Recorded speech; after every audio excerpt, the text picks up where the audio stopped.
Hello mga kaplaneta! Dahil fresh tayo ngayon, syempre magkukwento ako sa inyo. Sayang naman ang pagpapaganda, di ba? Charis, gumanda ba? Parang hindi naman. So, ayan guys, what am I going to share with you is my... Grabe talaga to guys! Pinaka nakakahiyang pangyayari sa buong buhay ko. Oh my gosh, na until now dala-dala ko.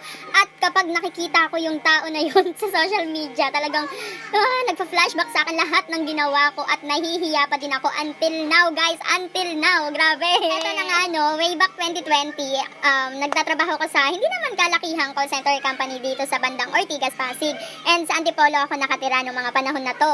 Tapos, meron akong ate Raquel sa work na talagang supportive siya guys, na ang dami niyang binabaon sa akin, as in everyday niya akong binabaunan. Kung ano yung ulam niya, yun din yung ulam ko, ganun. As in, pantay na pantay siya, ganyan.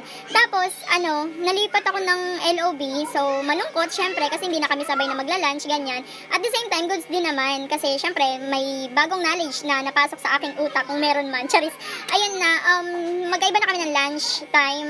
UK time nga pala kami nung mga panahon na yon. So, 3 p.m. to 12 a.m. ang pasok namin. Since pandemic, ang hirap din talagang kumilos ng mga panahon na yon. Talagang naka-face mask, naka-face shield, talagang kumpleto, ganyan-ganyan.